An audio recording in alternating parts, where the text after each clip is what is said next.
Up to June the 5th, 1967, the River Jordan was a symbol of the unity of the eastern and western regions of the Hashemite Kingdom of Jordan.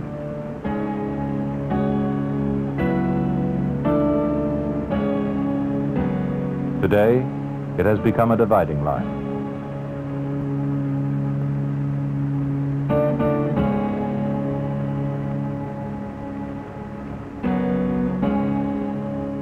For many, it was the second exodus, the first time away from the coastal plain up to the hills and beyond, leaving behind them their towns and villages, Haifa, Jaffa, Acre. Now, for the second time, eastwards, down from the hills to safety across the Jordan Valley, away from Jerusalem, Bethlehem, Hebron. By the end of June, 200,000 refugees are believed to have crossed. For the moment, all was shock, fear, and confusion.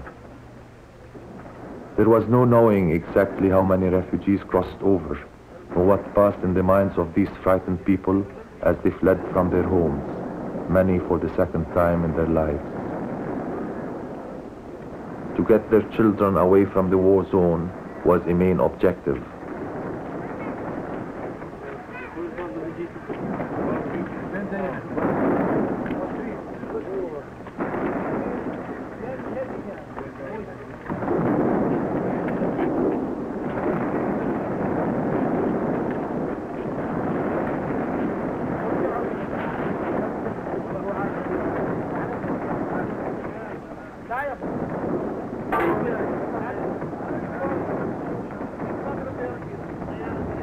From the river, they moved further eastwards, up the road to Amman, to find shelter for the night with relatives or friends, or in public buildings. The schools had already closed for the summer holidays. Long before they reopened, the refugees would all be home again. That was what everybody said. But history was to repeat itself. It had all happened before, 20 years ago, and they had still not been able to go back.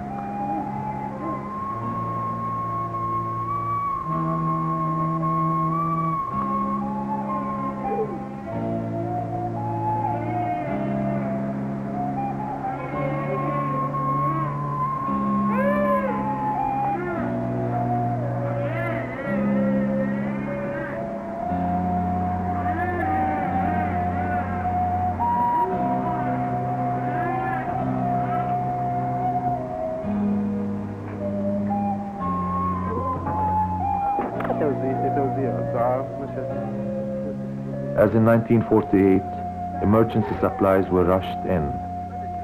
At once, the government began distributing bread and other food. Each refugee got 1 or 2 loaves of unleavened Arab bread a day. Weeks went by and numbers grew, and still the hope of return remained only a hope. The refugees could not stay in schools and mosques, and it became imperative to move them out into new shelters.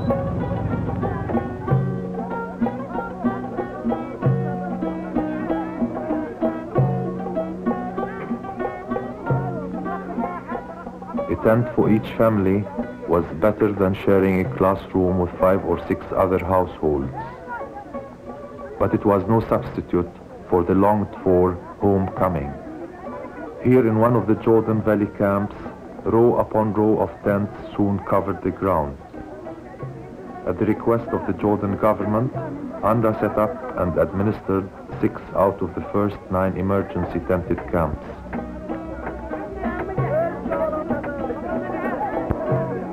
In another campsite in the hills to the north of Amman, by the first evening it was clear that the refugees would far outnumber the available tents. Instead of the 500 families expected, 1,000 had arrived. For many that night, there was little shelter.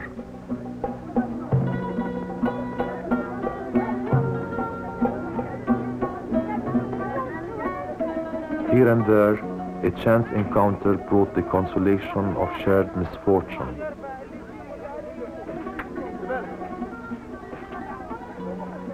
Before that first day was done, and afterwards, each morning and evening for the length of their stay, this was the scene at the nearby spring.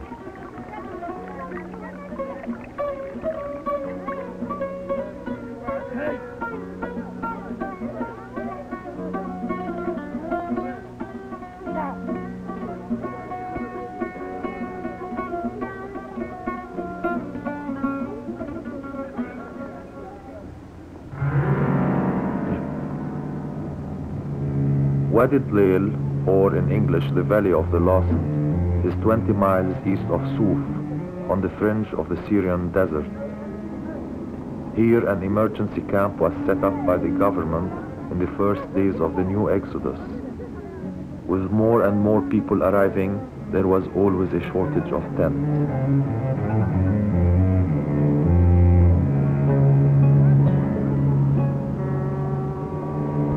At the time of the first exodus, some people had gone on living in tents for as long as 10 years. Now were they to face it all over again, remain homeless to the end of their days?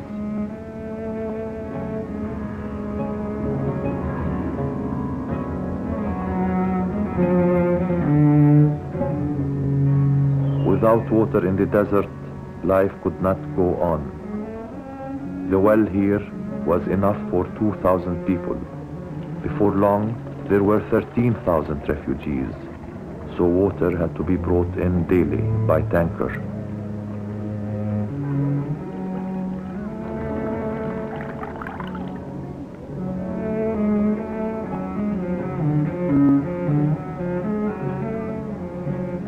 Even here in the desert, as the wind blows and raises dust and dirt, she must not give up.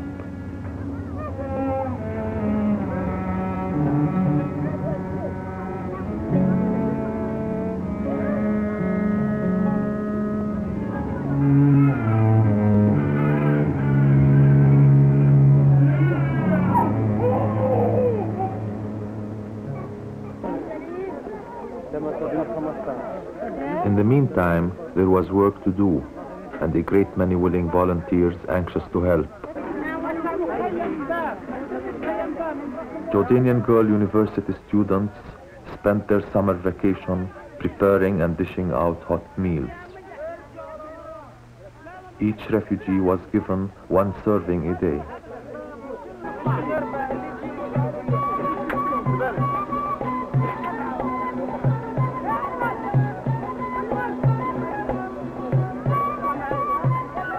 Emergency supplies and help reached Jordan from far and wide.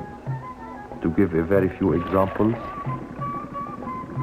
from an organization of business corporations and private individuals in the United States came funds to improve conditions in the emergency camps and to build concrete huts for the families in special need, who would suffer most in the advancing winter. From the children of distant Norway, baby blankets. From nearby Lebanon, apples and oranges. From Sweden, Primus stoves and cooking utensils. From Catholics in the United States and other parts of the world, canned food for infants and medical supplies. From Canada, a light plane for rapid communications in the emergency. Protestant churches working together in the Near East Christian Council with funds from the World Council of Churches and supplies from Oxfam cared for new and old refugees alike. The doctors and nurses worked tirelessly. The massive load of patients they had to deal with had to be seen and heard to be believed.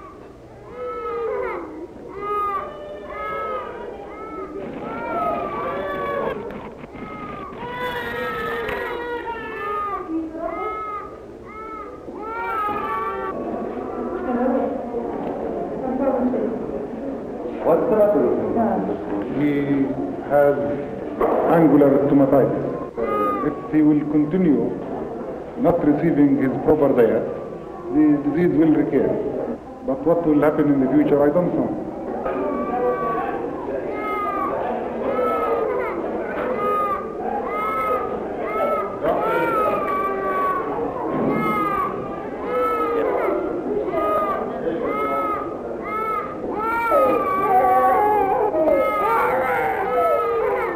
Usually, I would like to summarize that most of the patients we see here in the clinic, they present with psychic complaints. They complain, for example, of insomnia. They complain of fear. Some of them with nightmares, sometimes with headache of unknown origin. But you see, they are living here very near to their land, and they can see their land, and they are prevented from reaching it.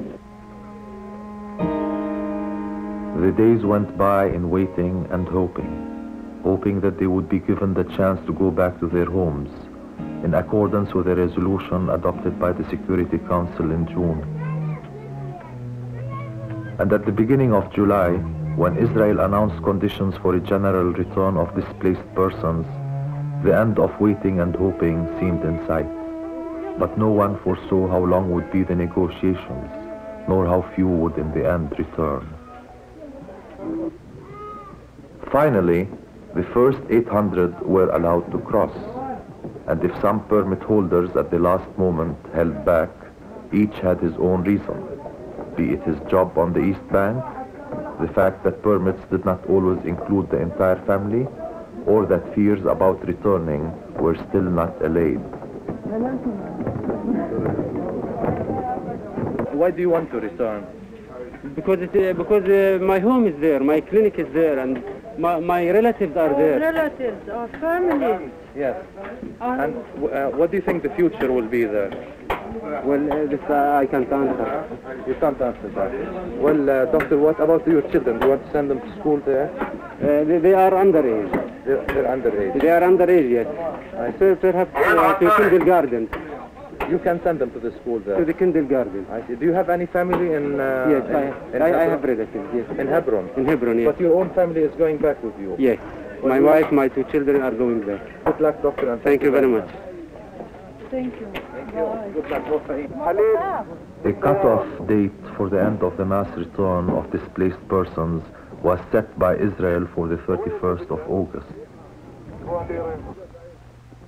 The reasons are disputed, but the fact remains that 200,000 refugees left their homes, and only 14,000 were on their way back. Among those given permits to return by the Israeli authorities, very few came from the emergency camps on the East Bank, and no one was allowed back to the deserted UNRWA camps of Jericho.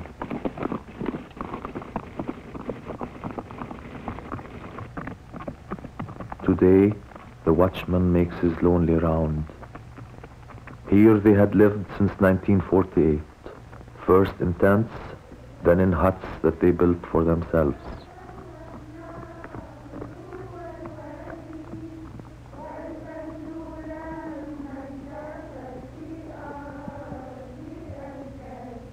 "20 years had not gone by without their modest achievement.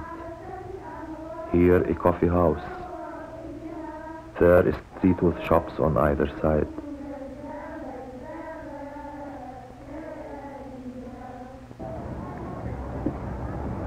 In contrast to the ghostly silence of the deserted camps on the West Bank, the streets of Amman were becoming daily more congested.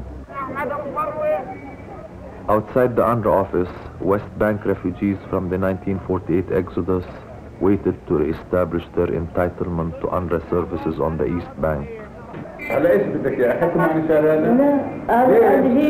لا أجيبي كواشين منين أجيب كواشين؟ أجيبي يا بنية هي عريضة بتشرب. لا أنا عارف.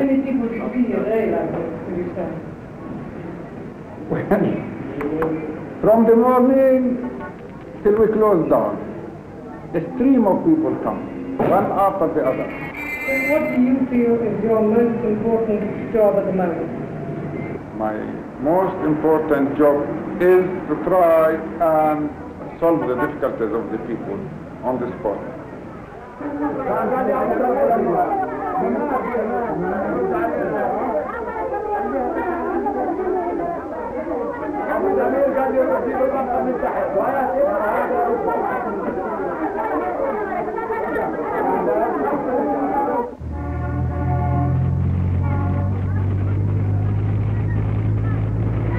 this camp alone, we have more than 3,200 persons from outside.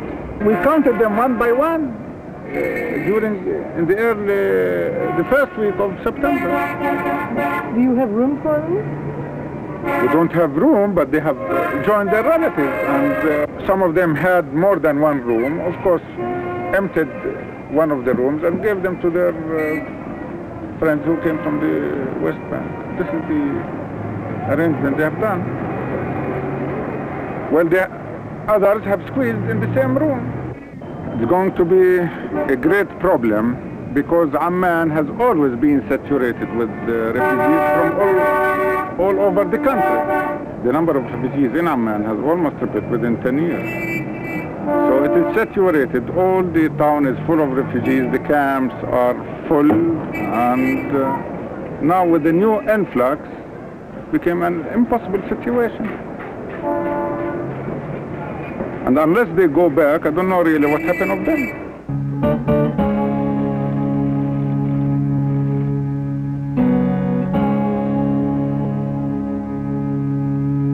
Intense heat of summer was not long forgotten when the first winter storms came to add to the hardship of the new refugees. 3 weeks ago, when we had the bad storm, so many tents fell on the ground over the people. So during the night, the security authorities rushed to the rescue of these people, and UNRWA also helped a great deal, and I was called midnight to go and help. But of course, because of the dark and the heavy rain and because of the mud, we moved only the people whose tents collapsed and put them either in a nearby building or under the tents of their neighbor. So by the end of the day, all of them were moved with all their household effects and equipment. Well, you see, for 20 years, the refugees over here were living with some hope that their case will be resolved in one way or another. But now, instead of going home, they receive more refugees. And if you watch the bridge over the Jordan River, you will see that every day more and more people are coming out. As they come into the East Bank, the people are registering themselves. A great many are coming now from Gaza. I estimate people are leaving at an average of 200 a day. All of them say the same thing. There is no work, and their income is cut. And they cannot stay just counting days there. They have to look for work so that they can maintain themselves. There is no other way for them. Well, there might be other reasons. People have their families split. A part is on this side and the part is on the other side. But there are other people who are leaving because they cannot live under the Israeli occupation.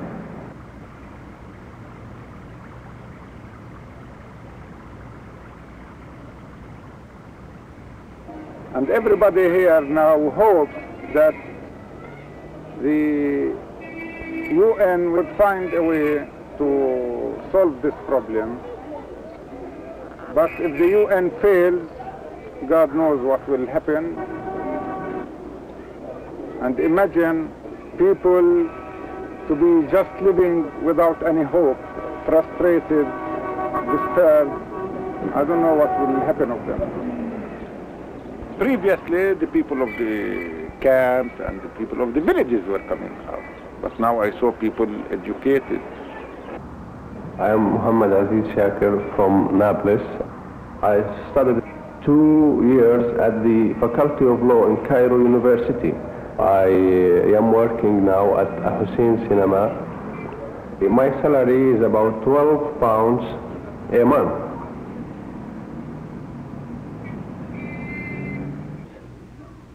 After 2 months, I found work as a secretary. Nowadays, my family is divided into 3 parties. My mother is alone in Jerusalem with 4 children, and I have a brother of mine who is learning in France. He's doing his medicine. And I'm here in Amman, staying at Abbas People Home.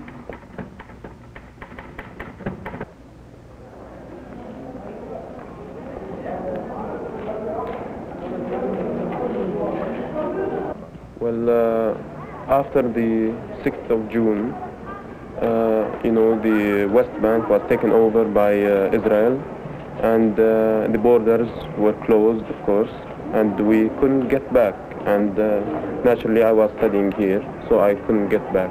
I have 1 year to finish my pre-medic program, and another 5 years in the School of Medicine. So 6 more years. So by the time you qualify, what do you think will have happened? I think I'll be back home.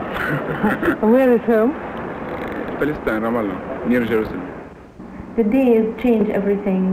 At first we planned to study, to help our brothers, sisters, because I'm the elder girl in the home. And now I must work for my country. But how has the trouble or the war, how has it affected you as a person? It affected me in many ways. For instance, sometimes, frankly, a person cannot study, especially when his mind is with his family and with what happened to us as a whole. So it affected me a lot. Do you manage to overcome that? I mean, do you manage to? Truthfully, a person cannot overcome that easily. So it still manages to overcome me sometimes. I think the war made me more responsible towards my home, towards my country, and made me feel that I should work harder for my country. Every Christmas here I used to go back there and attend all the celebrations of Christmas at Jerusalem. And now? And now, you know what's my answer? I mean, I can't go back to my country, I can't see my people, I can't go back home.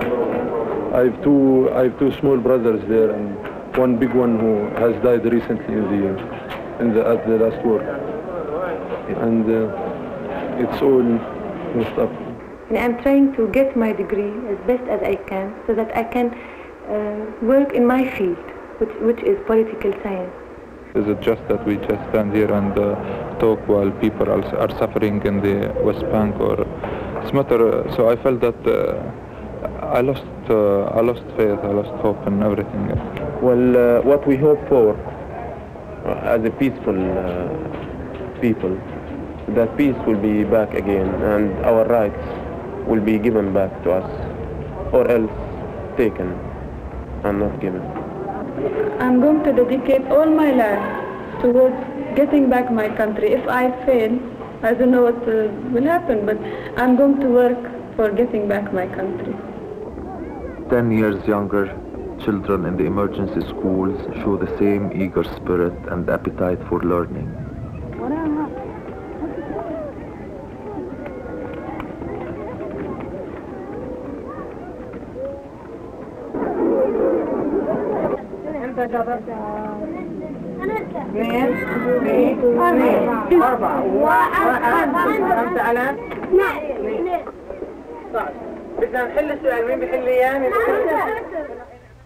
How has the war in June affected this school, your school? Well, actually, in this school, during the summer, most of the new refugees lived in this school for a month. So it affected us in the building itself and in the furniture. But when school started, we had to have the school work on 2 shifts, on double shifts. So the prep and 3 elementary classes come in the morning and they leave in the afternoon, and another school with another head mistress and new teachers come and take over the afternoon school. Do you find that the present situation has affected the girls' ability and willingness to learn and to concentrate? On the contrary, it has. They are more ambitious this year. They all want to study. They are very active. Even the first week when we were not settled, we told them not to come for 3-4 days, and they were all the time coming and asking when shall we start school, and they are very ambitious about what do you think is the reason for that? Well, I think they believe that the only thing that a girl or a boy that can live with him is his knowledge. Anytime anything might happen, all what he benefits of is his knowledge, and having a certificate, at least he can find his way out. A way out of the hitherto insoluble problem which has overshadowed their lives from the day they were born. A way out of misery and bitterness and uncertainty. A way to peaceful, settled lives. This is the challenge, and on the outcome depends not only the future of these children, but also the peace and progress of the Middle East.